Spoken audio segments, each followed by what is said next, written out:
Thank you, Judge Walsh. If we could next hear from Judge Lisette Shirdan Harris, please.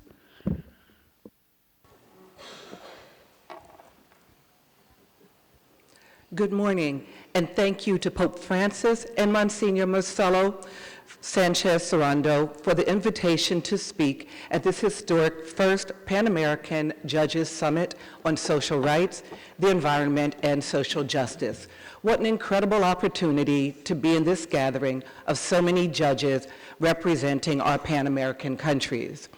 I'm here today as a dedicated member of the National Association of Women Judges, the International Association of Women Judges, and the Philadelphia Court of Common Pleas, where I've had the privilege and honor to serve for the past 14 years, determined to provide fair and equal access to all who come before me. The International Association of Women Judges, which was created in 1991, has grown to over 6,000 judges in 100 countries and approximately 51 associations around the world, working to advance human rights and equal justice to all through programs, partnerships, and alliances with civil societies, judicial training institutes, and academia to disseminate knowledge about law and legal rights and to help identify and remove barriers which prevent equal access to justice to women and girls in particular. Our members have been on the forefront in pursuing groundbreaking initiatives to promote equality for women and men in the courts. Many of our association members are represented here today, and you will hear what each is doing to make a difference in their respective courts and countries. As we consider what Pope Francis refers to as the 3 T's, tierra, techo, y trabajo, land, housing, and work, as the means to greater happiness for humanity, as judges, we are bound first by the framework of separation of powers in the United States and maintaining the independence of the judiciary. However, we are in a unique position to not only ensure that we dispense fair and independent justice from the bench, but also to find ways to create and implement new programs in our courts in spite of budgetary constraints and outside influences to ensure that the rights of people who come before us are protected by the rule of law. In my home court, Philadelphia, Pennsylvania, the court is committed to providing service, excellence, and assuring fair, timely, and accessible justice to the citizens, and always looking for ways to improve access.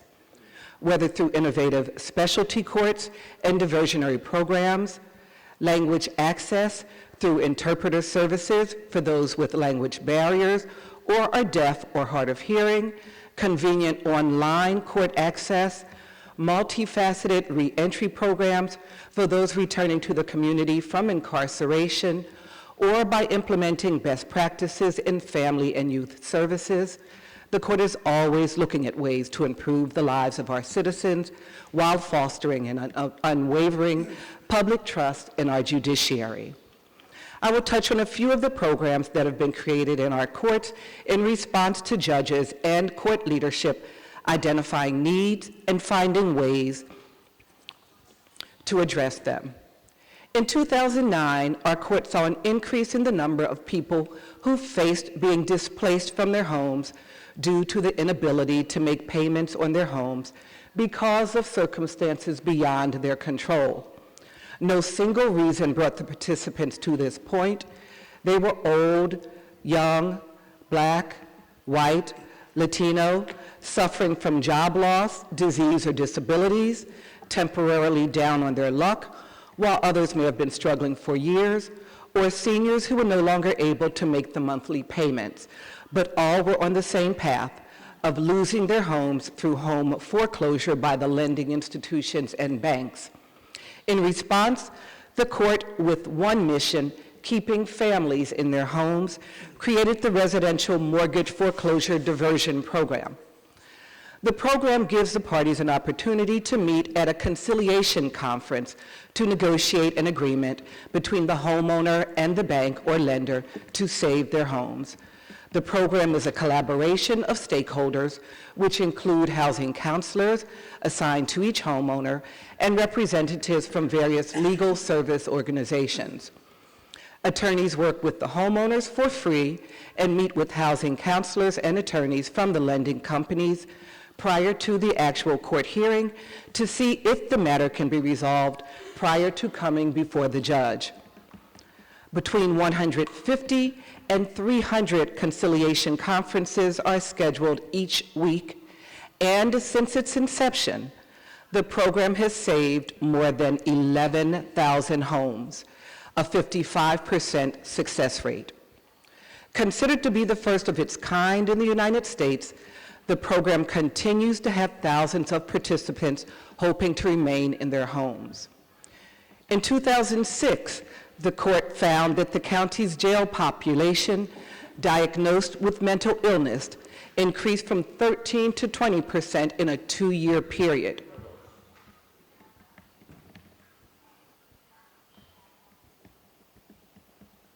As a result, in 2008, our court created a mental health court in our criminal division as an alternative to incarceration for offenders who are on specialized mental health treatment and supervision.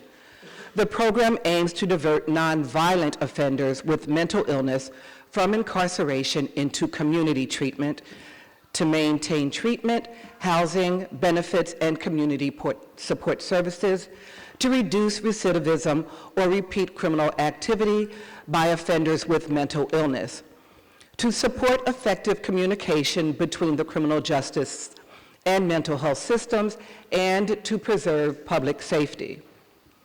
Several departments have joined together to address the needs of these individuals with mental illness and often co-occurring substance abuse disorders who come in contact with the criminal justice system to access treatment in a more appropriate setting.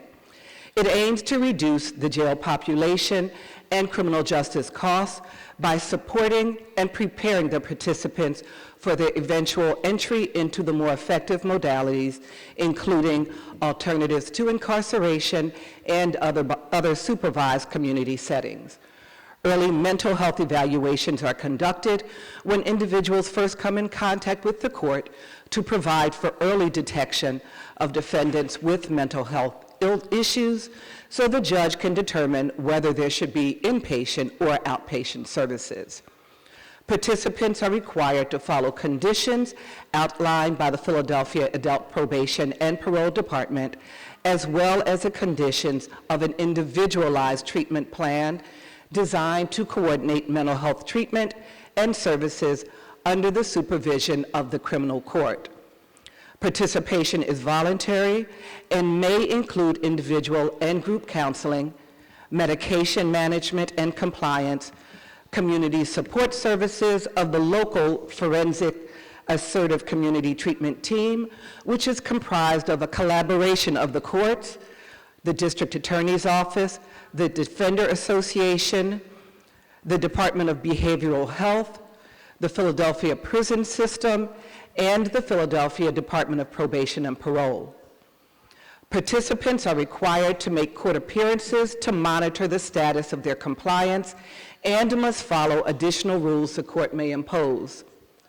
Among the many advantages of having the mental health cases assigned to one courtroom are efficiency, court resources are freed up for other cases, and consistency, effective oversight and disposition of these difficult cases, which both lead to success. Many mentally ill defendants need treatment in lieu of incarceration. Opportunities for treatment are more successful as the hammer of the court ensures greater compliance and reduced recidivism, and defendants learn to manage their lives more successfully and ultimately lead happier, healthier lives. Working together, the services provided ensure individuals have appropriate housing, are taking their medications, are in treatment, and are learning to be self-sufficient. Supervision by one judge with the requisite skill, patience, and experience to work with this population can make the difference. While this is just a brief overview of the mental health court, it provides one more example of judges seeing a need to assist people who come before them and finding a way to address it through our judicial system and the cooperation among justice partners and collaboration with the treatment providers. We also began an Elder Justice Initiative, which provides specialized judicial assistance for people age 60 and over. It was designed as a way to provide seamless, efficient, caring, and respectful access to justice for elderly persons interacting with the court system. The Elder Justice Center has been set up in the courthouse and is partnered with key aging and legal organizations with experience serving seniors to provide direct services at the center and to train and recruit others to do so as well. Staff is available at the center to determine if the senior is a party or witness in a pending case and to provide general information and services or direct them to the proper services. The center was created to address the unique needs of this growing population by offering direct assistance for navigation through the court system and with assistive equipment if needed, provide education to judges and court staff on issues of aging, capacity, elder abuse, and other legal issues affecting seniors, and offer advice to resources available to them, and provide seminars and webinars that will educate seniors to prevent or stop physical and financial abuse. The center provides referrals to existing organizations for transportation, in-home counseling, emergency financial assistance, and other community-based resources, including victim services. Facilitate referrals for free legal services to low-income seniors from experienced public interest law organizations and senior-focused helplines for other legal referrals, and otherwise using the expertise of partner organizations. The center is also designed to facilitate access to the courts through making other equipment available to aid hearing, vision, and mobility challenges of senior victims, witnesses, and litigants, including infrared amplification devices, making sure wheelchairs are on site, and access to mobility ramps. An elder abuse bench card for judges was created to ensure judges are aware of the unique issues seniors confront when involved in the court system. The center has since expanded to the Elder and Civil Resource Center to include resources for other self-represented parties. As we look at ways in which we can ensure equal access to justice and maintain independence of the judiciary, we must remain vigilant in our commitment to stay informed. Through educational courses, training, legal updates, and observations in our courtroom, we are in a position to be a resource to others, to inform them on ways in which access to justice is denied, and to find ways in which we can ensure greater access to justice for all without fear of outside influences, and also being creative in implementing best practices and programs as we face budgetary constraints in our various courts. Pope Francis asks us to be lovers of justice. As judges, we are and value the rule of law. As we work individually and through our various courts and associations, including the National Association of Women Judges and the International Association of Women Judges, we recognize the need for working with our colleagues and other justice partners and stakeholders to improve access to justice for all in our countries and communities. And I look forward to working with each of you as we look at best practices and innovations during this summit. Thank you.